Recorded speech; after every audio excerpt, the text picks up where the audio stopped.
Muy buenas tardes, ministros. Habari za mchana, wahuduma, washirika wenzangu katika mwili wa siri wa Kristo Mwokozi wetu. Ni baraka na upendeleo mkuu kuwa pamoja nanyi katika wakati huu hapa Cali, Colombia. Katika wakati huu tutasoma katika Ufunuo mlango wa 4 mstari wa kwanza na kuendelea.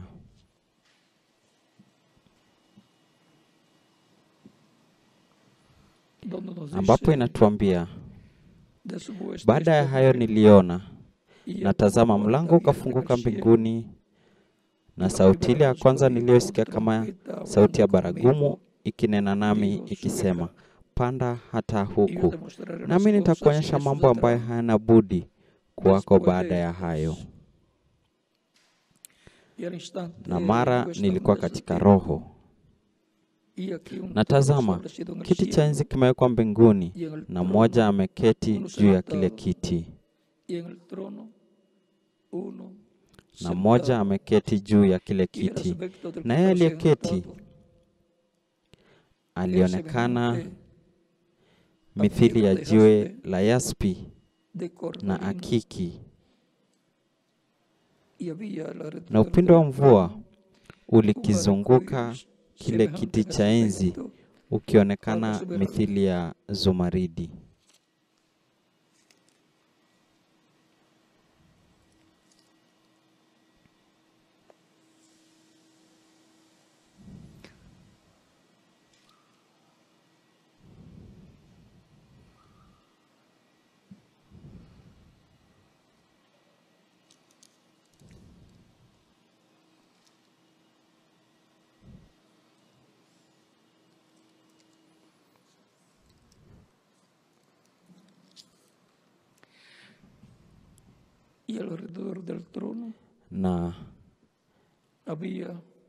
Na viti 24 vilikizunguka kile kiti cha enzi, na juu ya vile viti niliona wazee 24 wameketi, wamevikwa mavazi meupe, na juu ya vichwa vyao walikuwa na taji za dhahabu.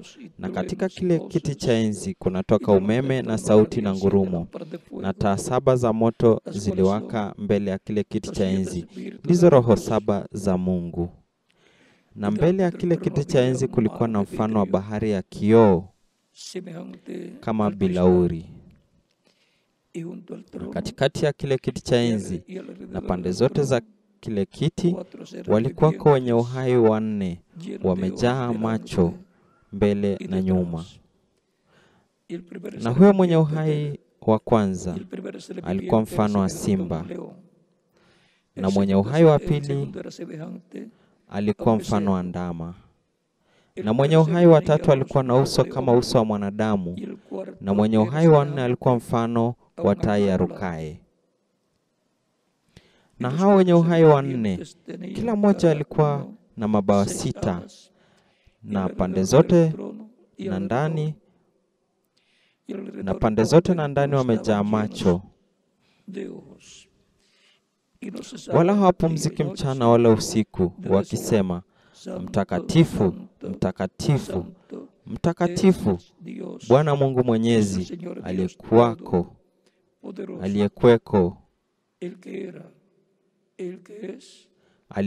aliyeko na atakayekuja.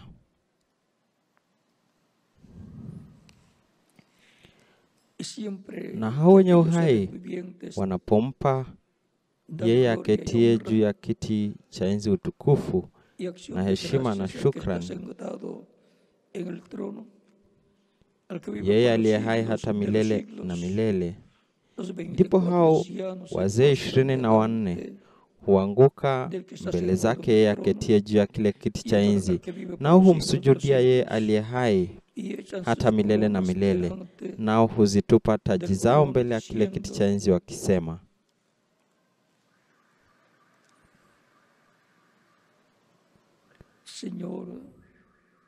umestahili wewe, Bwana wetu na Mungu wetu, kupokea utukufu na heshima na uweza, kwa kuwa wewe ndiwe uliyeviumba vitu vyote, na kwa sababu ya mapenzi yako vilikuwako, navyo vikaumbwa. Na sisi tunasema amina. Unyakuzi wa kiroho na wa kimwili ya wateule wa Mungu. Mweza kuketi tafadhali.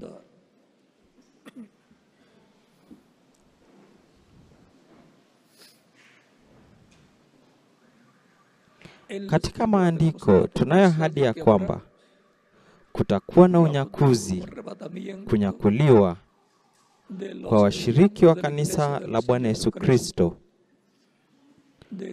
kutoka vizazi ama hatua zote za kanisa la Bwana Yesu Kristo, kutoka kwa mitume na kanisa la wakati wa mitume hadi wakati wetu, hadi wakati huu wa mwisho ambamo pia tunangojea unyakuzi wa kanisa la Bwana Yesu Kristo. Kutoka kizazi hadi kizazi, kutoka hatua hadi hatua, wana na binti wa Mungu wamekuwa kipanda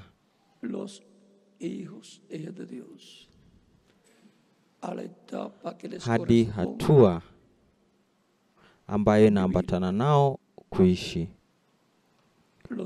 Wale wa wakati wa mitume wa Bwana Yesu Kristo walipanda hadi hatua inayoambatana na wakati wa mitume ambao walikuwa Waebrania pamoja na watu wa Kiebrania. Na kwa hiyo ilikuwa ni hatua ambayo kwa kawaida ilikuwa na Wayahudi, isipokuwa baadhi yao walikuwa mataifa ambao waliokolewa, walipokea Kristo katika wakati wa Mtakatifu Petro, Filipo na mitume wengine. Ilikuwa ni kitu miongoni mwa Wayahudi, lakini baadhi ya watu wa mataifa walioishi Israeli pia waliingia, kama Kornelio, afisa wa Kirumi, pamoja na jamii yake. Kisha ikafunguka kabisa kwa watu wa mataifa kupitia kwa mtume Paulo. Na miongoni mwa mataifa pia kulikuwa na Wayahudi ambao waliingia katika hatua au kizazi cha kwanza miongoni mwa mataifa, na wakaja pia kwa sehemu ya hatua hiyo ya Kiyahudi. Walipanda hadi kwenye hiyo kizazi, na hivyo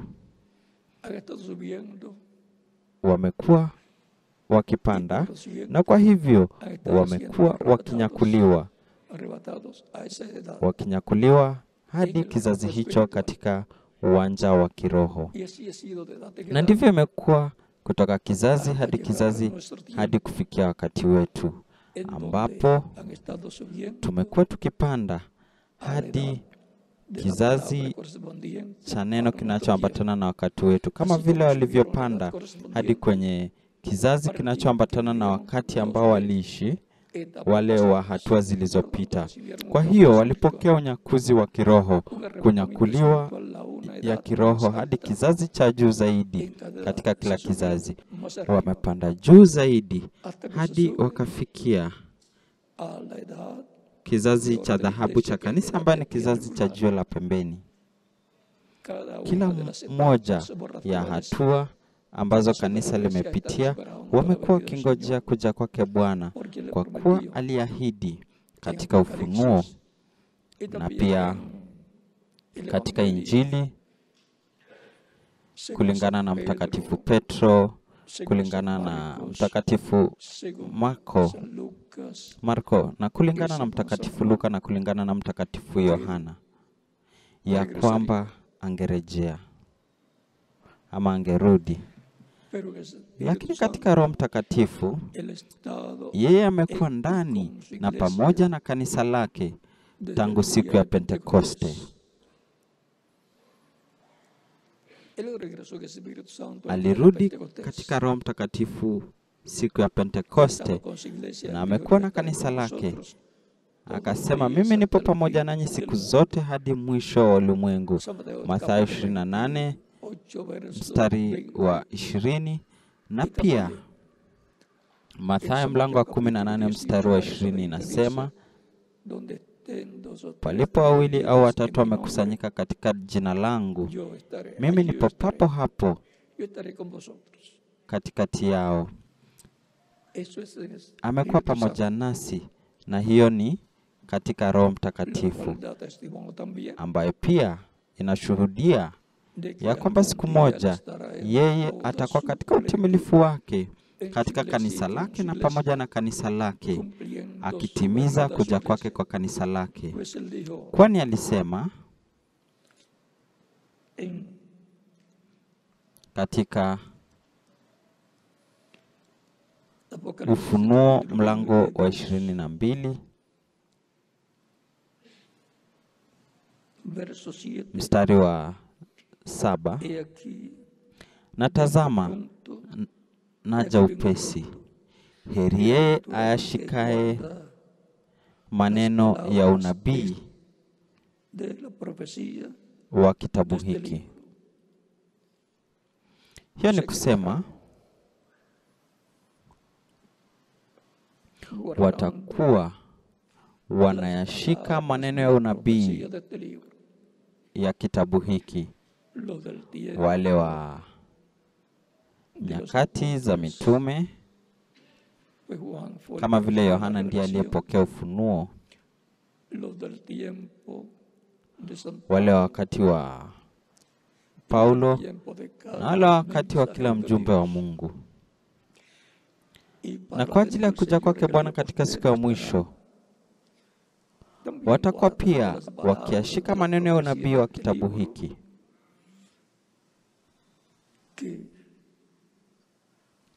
ambaye Yohana mtume alipokea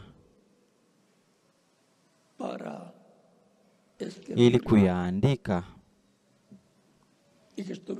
na ambayo yamekuwa miongoni mwa kanisa la Bwana Yesu Kristo.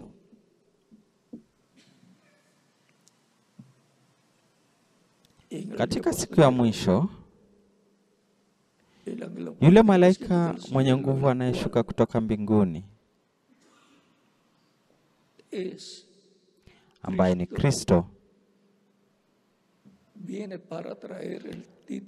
anakuja ili kuleta hati miliki, kitabu kilichotoa muhuri kwa mihuri 7 katika Ufunuo mlango wa 5, ambayo anaichukua kutoka mbinguni baada ya kuondoka kwenye kiti cha upatanisho. Na hiyo ni baada ya kumaliza kazi yake ya upatanisho, ambaye yeye anaitekeleza katika hatua mbalimbali za kanisa. Na katika kizazi cha juu la pembeni, kizazi cha dhahabu cha kanisa, bado angekuwa kama kuhani mkuu akifanya upatanisho kwa wale wa mwisho ambao angekuja kuwa sehemu ya kanisa la Bwana Yesu Kristo, ambapo watu wa mataifa wangeingia na Wayahudi pia, jinsi ilivyofanyika katika wakati wa mitume na pia katika wakati wa mtume Paulo miongoni mwa mataifa, ambapo mataifa waliingia, lakini pia baadhi ya Wayahudi waliingia. Ndiposa Paulo pia, kama pia vile mtume Petro, aliwahubiria Wayahudi. Na hivyo kanisa la Bwana Yesu Kristo pia litafungwa. Na jinsi Mtakatifu Petro na Mtakatifu Paulo, Wayahudi, wote wawili walikuwa Wayahudi, walileta Injili kwa mataifa. Asema mchungaji William Branham, mataifa watarudisha Injili kwa Wayahudi. Na ni nani aliyeleta Injili kwa mataifa? Asema Wayahudi. Petro katika siku ya Petro kwa Kornelio, mtu wa mataifa, na kisha Paulo akiwa Myahudi pia kwa mataifa ya Asia ndogo. Yaani jinsi Injili ilivyokuja kwa mataifa ilikuwa ni kwa njia ya udhihirisho wa Roho Mtakatifu kupitia Mtakatifu Paulo, kuileta kwa Kornelio na pia kufungua mlango kwa mataifa. Na kisha Mtakatifu Paulo kwa mataifa ya Asia ndogo.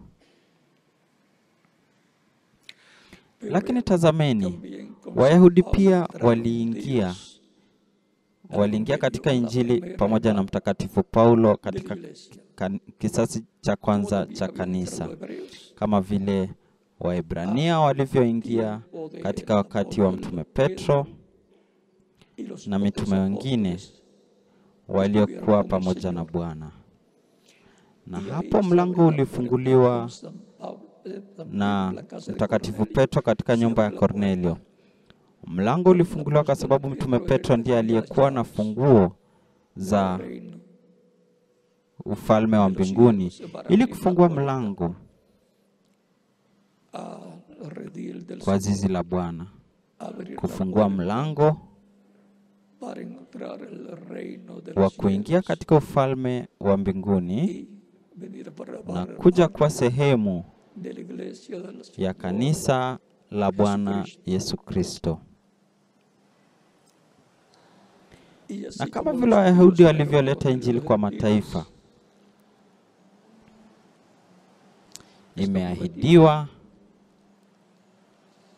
ya kwamba mataifa, watu wa mataifa, wataipeleka kwa Wayahudi.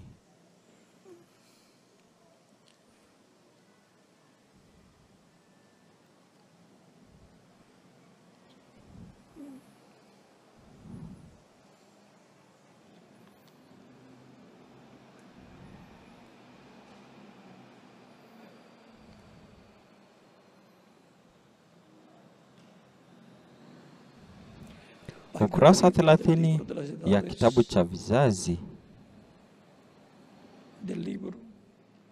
kutoka kwa kitabu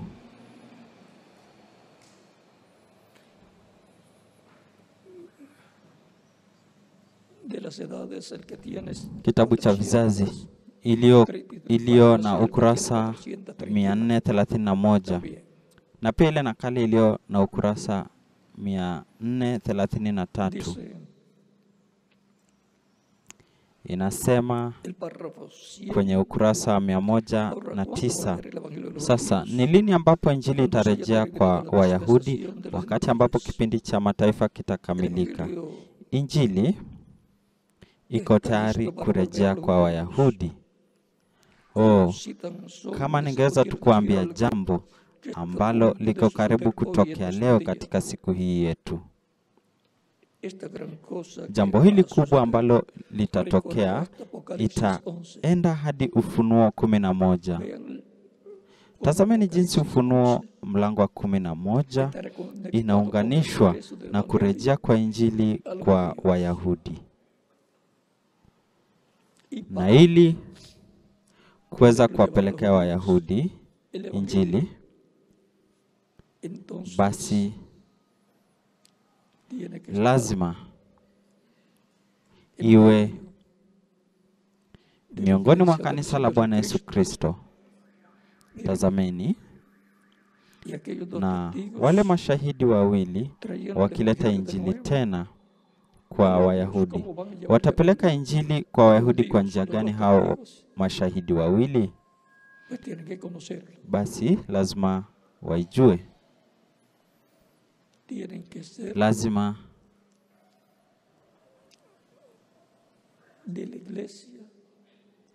wawe ni wa kanisa la Bwana Yesu Kristo. Tuko tayari. Yote iko katika mpangilio.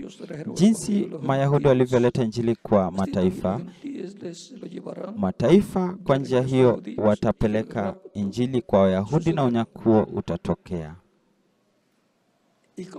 Na Wayahudi waliletaje Injili kwa mataifa? Kupitia kwa Mtume Petro na Mtume Paulo, ambao ni kivuli na mfano ya wale wawili waliomwagiwa mafuta ya huduma ya Elia na huduma ya Musa.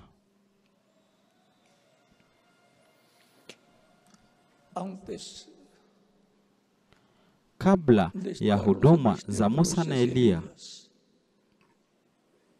kuwako miongoni mwa Wayahudi watakuwa katika kanisa la Bwana Yesu Kristo, ili kuchukua Injili na kurudisha kwa Wayahudi. Ni rahisi hivyo.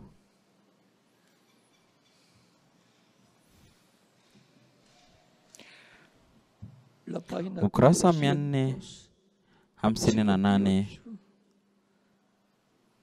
wa kitabu cha Mihuri, Mchungaji William Branham anatuambia,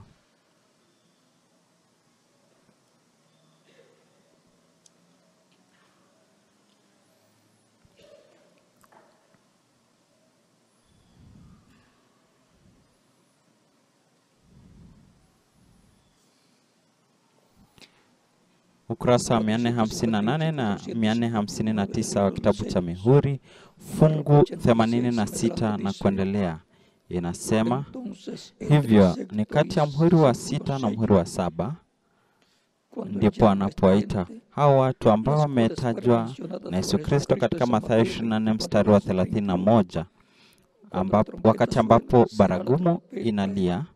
Itakuwa ni baragumu ya hao mashahidi wawili wa kizazi cha neema kwa Wayahudi. Baragumu inapigwa ama inalia. Sasa hebu tuione hapa wazi zaidi katika Mathayo 24 mstari wa 31. Naye atawatuma malaika zake, si mmoja tu bali wawili, pamoja na sauti kuu ya baragumu, ambayo ni wakati Mungu anaponena, sauti ya baragumu inasikika. Sauti ya Mungu imekuwa hivyo, ikiita vitani. Mungu ananena. Hao malaika wanakuja na sauti ya baragumu. Na tazameni vema, katika siku za malaika wa 7, baragumu inalia. Katika siku ya sauti ya malaika wa kwanza, baragumu inalia. Yaani ilikuwa ni sauti ya Mungu ikinena kupitia malaika wa kwanza, malaika wa pili, malaika wa 3, wa 4, wa 5, wa 6 na wa 7. Na kisha atarejea kunena na sauti kuu ya baragumu, akiita na kukusanya wateule wale 144,000 Waibrania 12,000 kutoka kila kabila. Hao malaika wawili wanakuja na sauti ya baragumu, yani sauti ya Mungu akinena katika siku ya mwisho. Na angalieni vizuri, katika siku ya malaika wa 7, katika siku za malaika wa kwanza, sauti baragumu ililia. Katika siku za malaika wa pili, baragumu ililia.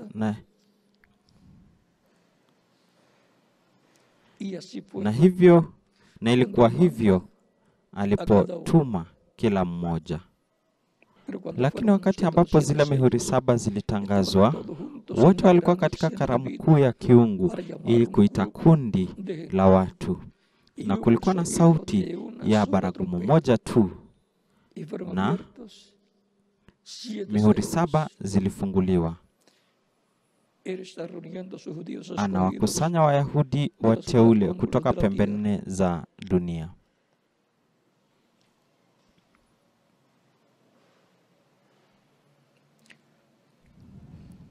Na sasa,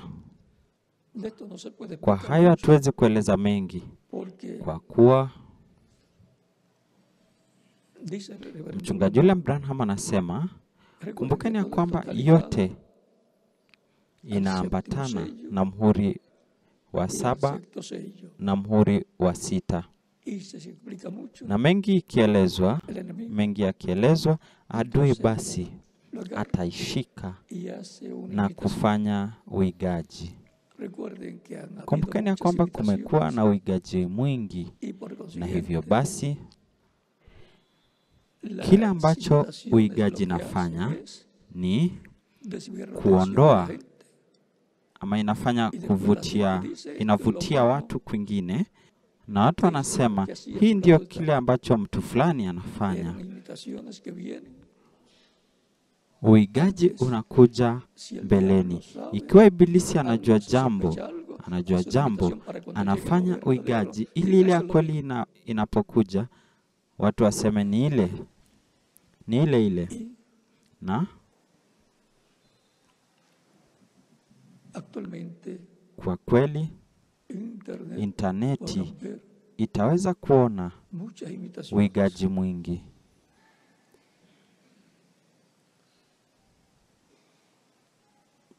Mchungaji William Branham anasema wale wa kizazi cha Pentekoste wanaiga mambo mengi. Hatuwezi kueleza mengi ili mpangilio wa kiungu ulioko usiharibiwe. Yote inaambatana na mhuri, ama inalingana na mhuri wa 7 na pia mhuri wa 6, mvuto wa 3 na ono la hema ya hema kuu, hekalu ambayo Mchungaji William Branham aliona. Lakini jinsi tunavyonena juu ya unyakuzi wa kiroho na wa kihalisi ya wateule wa Mungu, tulipanda juu zaidi ya vizazi 7, kwa kuwa tayari vizazi 7 vimeshapita, na wale ambao ilifaa wapande kwenye kizazi cha 7 tayari walishapanda. Sasa ni wakati wa kupanda kwenye kizazi cha dhahabu, kizazi cha kufanywa wana, kizazi cha kufanywa wana, kizazi cha kubadilishwa na kunyakuliwa.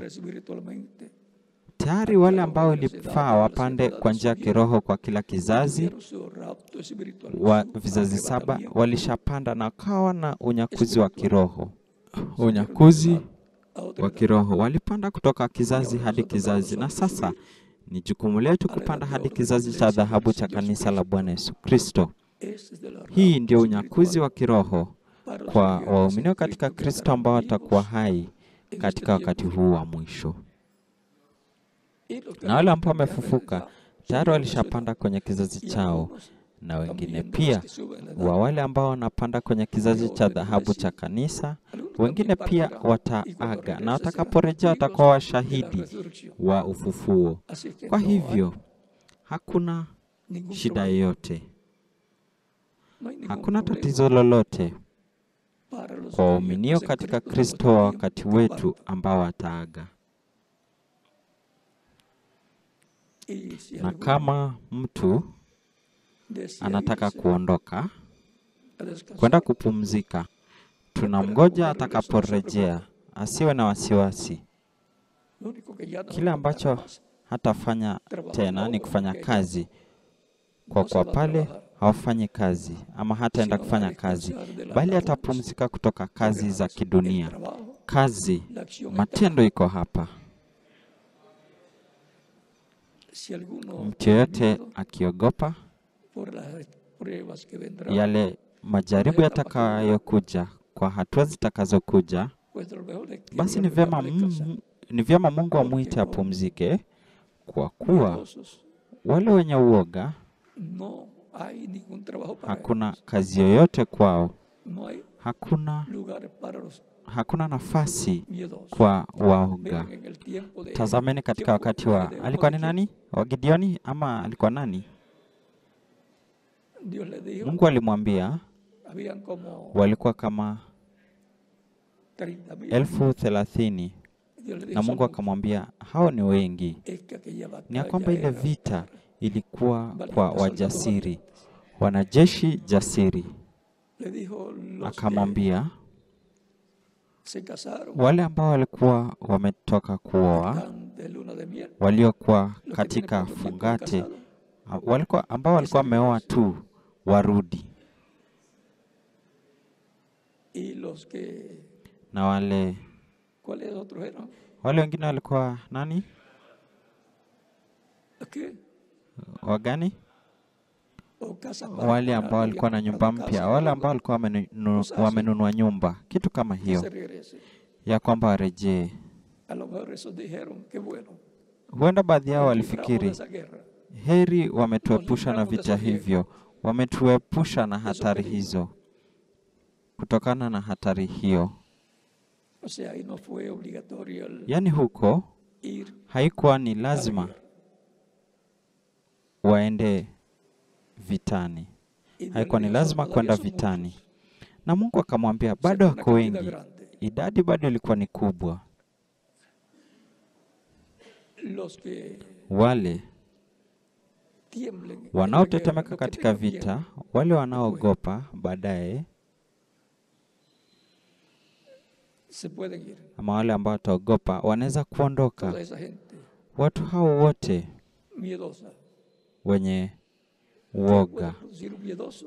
je, watu waoga wanaweza kuleta Más nini? miedo a los demás. Waoga zaidi kuliko wengine, Hacerle daño a los demás. yaani wanawaharibu wale wengine, kwa kuwa wanaenda Comienzan a hablar wanaanza kunena para que los demás tengan miedo y ili decir, wengine wapate uoga na waanze kusema. el líder que nos está Kiongozi ambaye anatuongoza Gideoni puede estar cometiendo un error anafanya makosa, o buscar ama faltas al líder, wanamtafutia kiongozi o querer makosa, hacerse líder, au kutaka líderes kuwa ellos, viongozi para wenyewe tratar de guiar ili kujaribu kuwaongoza o de desanimar au al pueblo, o de decir, kuwakatisha "También tamaa nosotros sabemos watu, cómo hacer". au kusema sisi pia tunajua Este todavía no sabe jinsi lo ya que va a kufanya hacer. hivyo, bado hajui atafanya nini. Luego Dios le Kisha dice, Mungu anamwambia ahora que se han ido sasa, todos los miedosos kwa kuwa y wale que se wote habían waoga casado y los wameondoka, na wale waliokuwa wameoa hivi karibuni, na wale waliotaka kuanza kuishi katika nyumba mpya, bado ni wengi. que llévalos allá Sasa arriba, wapeleke pale kwenye maji, wapeleke mtoni, y de seguro los llevó na bila cansados. shaka aliwapeleka wakiwa wamechoka. Y el que Na yule se tire al agua a tomar agua, atakayejitupa ndani ya maji kunywa,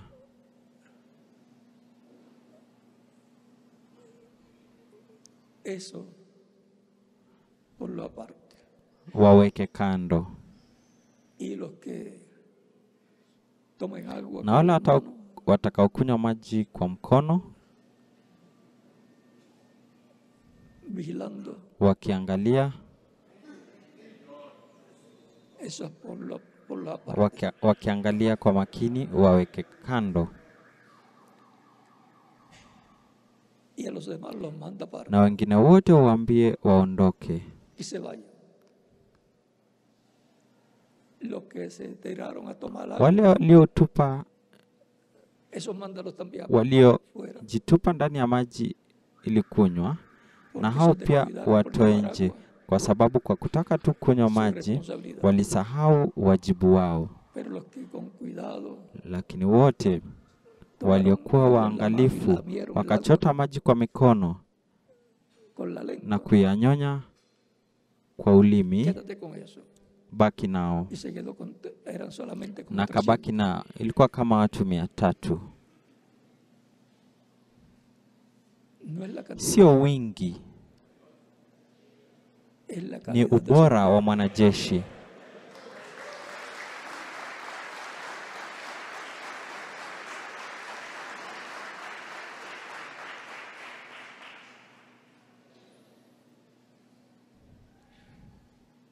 Y con eso Na vas a ir a la guerra. alienda na hao Cualquier persona podía preocuparse vitani. mucho. Mtu yote angekuwa na wasiwasi sana, jinsi Sauli alivyokuwa na wasiwasi katika wakati fulani Que empezaban las personas, ambapo los watu soldados a irse. wanajeshi walianza kuondoka, Y él se preocupó naye akawa na wasiwasi, e hizo naye algo akafanya jambo que más bien le hizo daño. ambalo kwa hakika lilimdhuru. Ofrecerle sacrificio Alitoa cuando él no dhabihu era wakati ni sacerdote ni hakuwa levita, kuhani wala hakuwa Mlawi profeta tampoco. wala hata hakuwa nabii. El que haya profetizado Yule ambaye en alikuwa ocasión no ametabiri katika significa wakati que sea fulani profeta. tu haimaanishi kwamba ni nabii. Eso Hiyo, fue un don de profecía Ama por hicho un- kilikuwa kipawa por cha un momento, unabii no se kwa sabe luego si muda. volvió a profetizar- Haijulikani a kama profetizar. alitabiri baadaye tena. Y con ese grupito Na kwa hilo pequeño kundi de- dogo ambalo Gideoni alibaki nalo, quedó de 300. wale 300, Mungu angewapa ushindi, kwa maana yeye ndiye angekuwa anapigana kwa Y niaba ya dio a watu. conocer, Na alimwambia afanye nini? o sea, unas teas.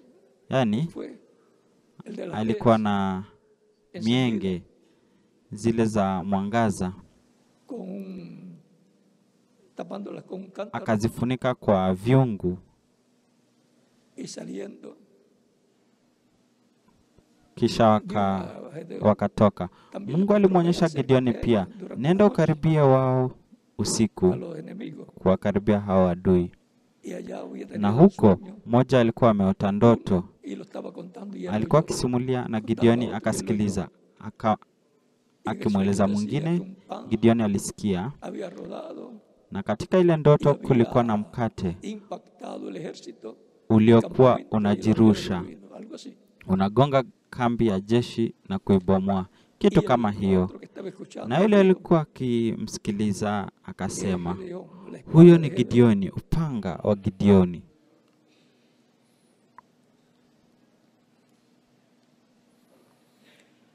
Gedeón y su espada. Ni Gideoni na upanga wake. Recuerden que Jesús mismo Kumbukeni dijo, Yesu mwenye "Yo soy el alisema, pan". mimi ndimi O mkate. sea, o sea que Yani puede estar comparado un unaweza hombre kulinganisha con un pan. mwanadamu na mkate. Y Na Gedeón Gideoni tomó ánimo, alijipa moyo, fue, vamos a pedirle a Miguel que nos ayude aquí. akaenda. Tutamwomba Miguel atusaidie hapa. Ni nani aliweka kondoo una piel mwenye sufi de oveja con su la lana de oveja para ili si amanecía seca, kama mojada, asubuhi ingekuwa mkavu wa mvua? pidiéndole confirmación Ni a Dios. Gideoni yule yule También akimwomba Dios se Mungu la concedió. uthibitisho, na Mungu Para que no alimjibu tuviera miedo él. ili asiwe na Porque si no, wasiwasi, también tenía que kwa irse. sababu kama ingekuwa hivyo basi pia yeye ingefaa aondolewe. Dios trabaja con gente valiente Mungu hufanya kazi na watu jasiri, que cree lo que Dios ha wanaoamini dicho. kila ambacho Mungu amesema, Y aquí en la palabra está na hapo neno dicho lo que será. limesema kile Y en la kitakachokuwa. palabra tenemos la Katika neno promesa tuna de la ahadi victoria ya ushindi de Cristo wa Kristo para este tiempo final. katika wakati huu wa mwisho. Y con quien esté Cristo, Yule aliye pamoja na tendrá la Kristo victoria. atapokea ushindi, Y con quien esté con na yeye aliye y Cristo esté na con él, Kristo, na tendrá Kristo la akiwa victoria. naye atapata ushindi. Por lo tanto, Kwa hiyo Gedeón Gideoni hizo exactamente alifanya como Dios le mostró. jinsi Mungu alivyomwonyesha Prepararon kabisa. las teas, waliandaa mienge, tuvieron el cántaro también, wakawa na vyungu y la pia, noche que tenían que salir, na usiku waliotakiwa kwenda vitani, Mungu alimwambia, mtakwenda na mienge ikiwa imewashwa,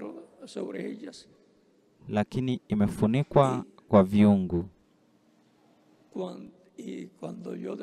Na nitakapowaambia, mtatoka na mtapaza sauti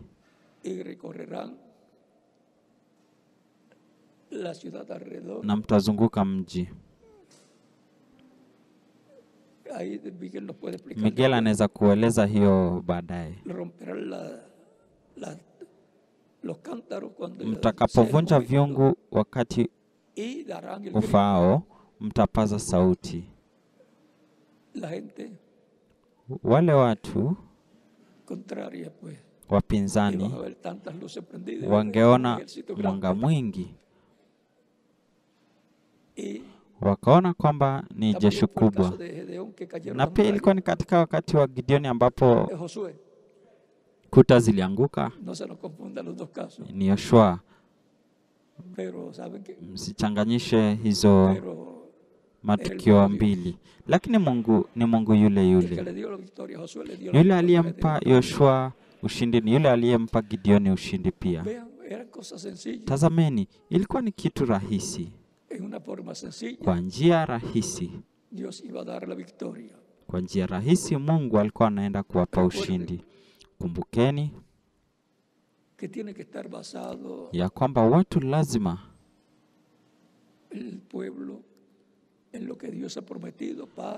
wawe na msingi wa kile ambacho Mungu ameahidi kwa wakati wao. Lazima waone ni nini ambacho Mungu ameahidi, ni nini ambacho Mungu amesema inafaa ifanyike au kitafanyika, kwa sababu hicho ndicho Mungu alisema kifanyike au kitakachofanyika. Hiyo ndio mwongozo wa Mungu, na Mungu ataenda kuwapa ushindi.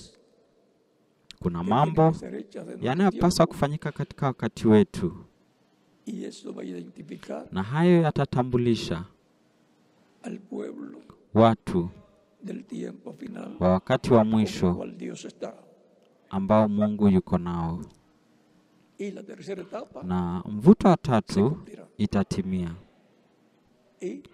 Na siwezi kueleza zaidi sasa,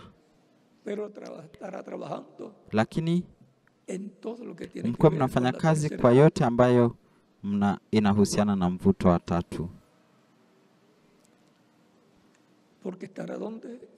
Kwa kuwa itakuwa wapi katika unyakuzi wa kiroho wa siku ya mwisho, katika hatua ya kanisa inayoambatana na siku ya mwisho ya wakati wa mwisho.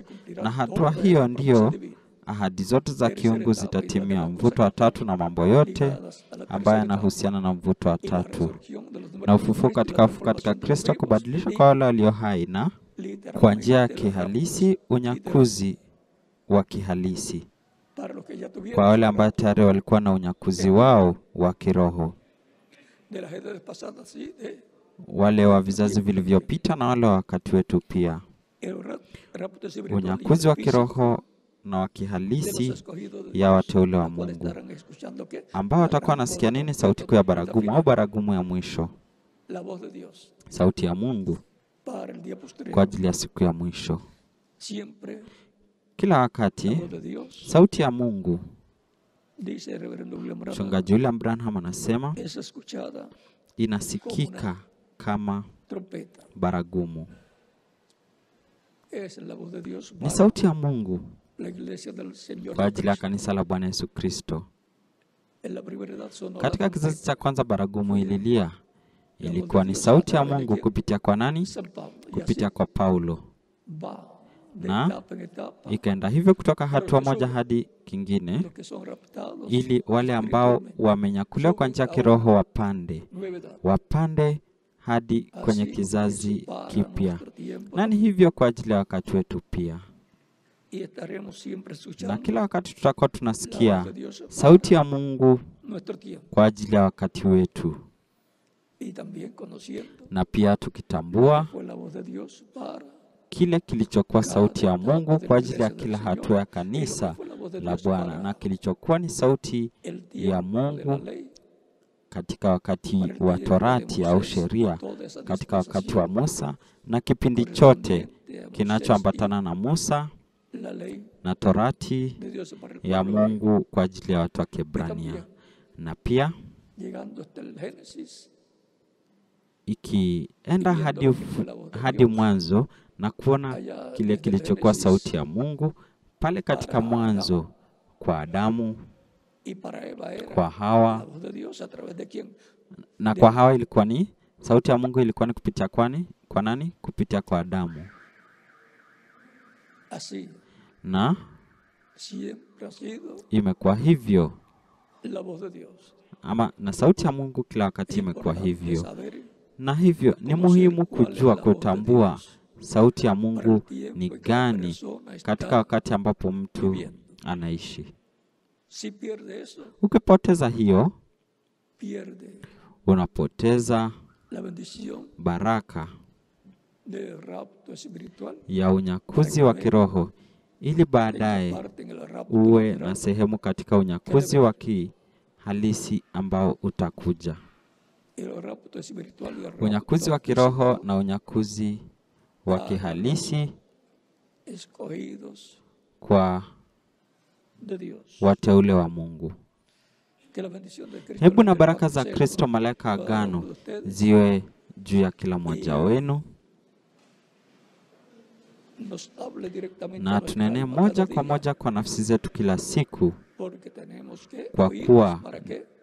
tuko na La voz de masikio Dios, ili kufanya nini? Kusikia la sauti ya voz del Mungu, Espíritu Santo sauti para ya Roho este Mtakatifu tiempo final. kwa ajili ya wakati huu wa mwisho. He aquí vengo pronto y mi galardón conmigo Naja para upesi recompensar na zawadi yangu pamoja nami, ili kumlipa su kila mtu Apocalipsis kadri ya matendo yake. 22 Ufunuo verso 22 12. mstari wa 12. Esa es una promesa para todos Hiyo ni ahadi nosotros. kwa ajili yetu sisi sote kwa ajili ya wakati huu wa mwisho. Vyema, hebu Mungu awabariki na walinde. Ya Miguel nos dijo que Na tayari media Miguel hora alituambia kwamba estaremos de nuevo, katika nusu saa tutakuwa tena. como siempre lo hago. Y ya Mimi nitabaki hapa jinsi ninavyofanya no kila me iré de entre wakati, ustedes, sino que continuaré aquí. na mimi sitaondoka miongoni mwenu, bali nitaendelea pamoja nanyi. Mungu awabariki na walinde, na pamoja nanyi mchungaji Miguel Bermudez Marin, Misionero apóstol del Señor Jesucristo. mishonari mtume wa Bwana Yesu Kristo. Mungu awabariki.